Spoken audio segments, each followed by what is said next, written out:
Hey, what's up everyone? Welcome back to the next episode of our backyard makeover.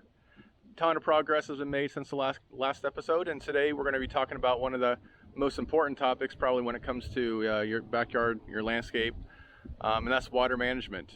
Water is one of the things that can probably ruin your project the quickest, and so today we're going to talk about how I dealt with and planned for water management in our backyard. Let's get to it.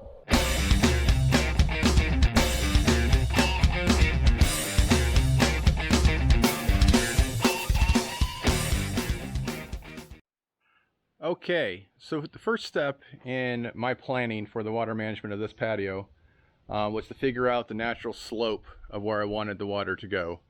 Our overall patio square footage for the project is right around 750 square feet, which is quite a bit of solid surface. And what used to leach into the ground is now going to run. And so you want to make sure that you have a good plan on where that water goes. And so turn our camera around here. So in our project, you come out the patio door here and the walkway and you enter the main patio.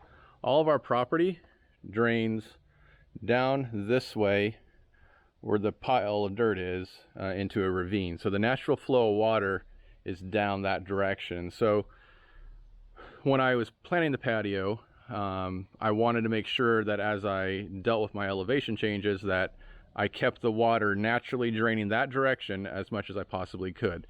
So the drainage plan for the upper patio, and it's a two-level patio, so one level is here and the other patio is going to be down here.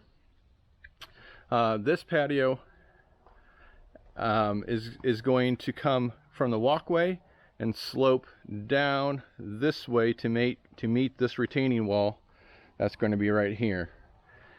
And so the water is going to slope down this way. But however, I don't want the water to flow into that retaining wall. So what I did is I bought some channel drains that I'll show in a later video that I'm going to put in front of the wall all the way down. That'll be connected to some underground drainage. And that channel drain will catch all the water draining off this upper patio and drain it into the PVC pipe and away from the landscape. And for the lower patio, the drainage is just going to be straight this way.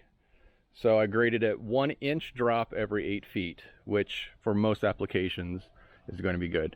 You can do a little bit more than that. You can go probably 1 inch drop every 4 feet, which is pretty aggressive. It'll probably still feel level, but all I wanted to make sure is that I had good drainage, but yet it still felt level or flat when you were sitting on it.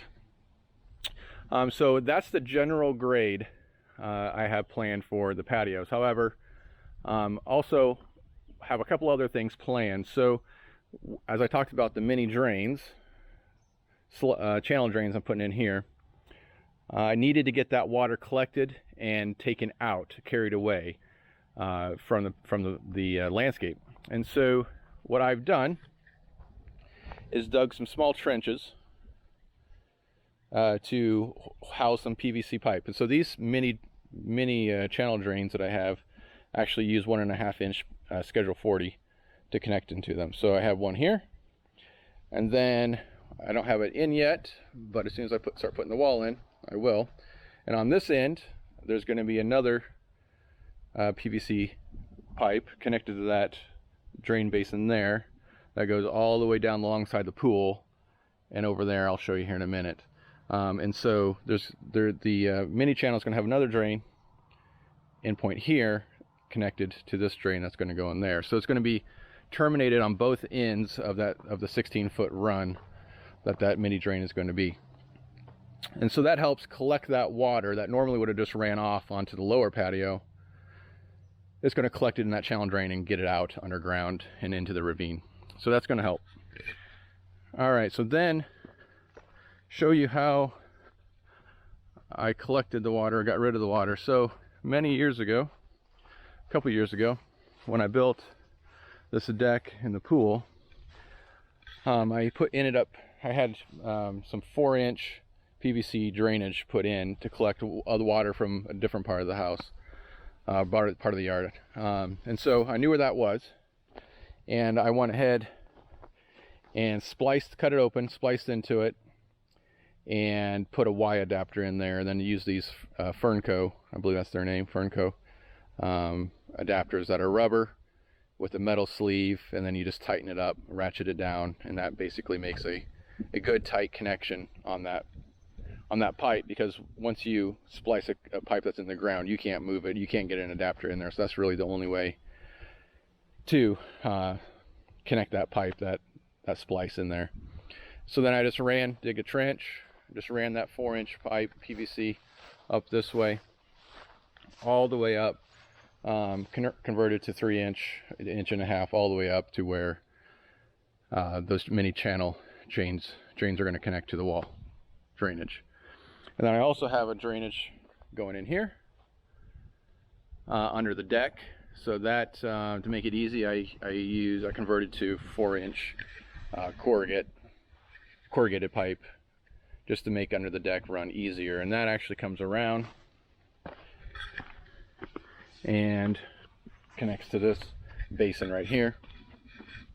And I put a basin here, then as I showed you earlier, there's a basin at the front, because this drainage here isn't going to be able to drain onto the patio very well, because the water is going to be running this way. And so I wanted somewhere where I could funnel the water alongside the patio and the pool to drain into here and get carried away. So that's the plan, at least. So that'll collect water there between the deck and the pool, get routed under the deck through that solid pipe, connect into here, go down, and then get routed away into the ravine. So that's pretty much it for the landscape drainage. Then the only other thing I added, we're doing an outdoor kitchen. So I have a ton of the plumbing roughed in for that. I have 1.5 inch drain I connected into this line coming down for the sink. This PEX, blue PEX here, is stubbed in to put a hose faucet, so a spigot, on the back of the deck. So have the pool pump and everything back there, and it's just kind of a pain not having a hose. So I figured now's the time. I'm going to be bringing hot and cold water to the kitchen anyway. I'm just going to tee off of it, connect it to that, then have a hose on the back of my deck. So have that line ran, connected to here.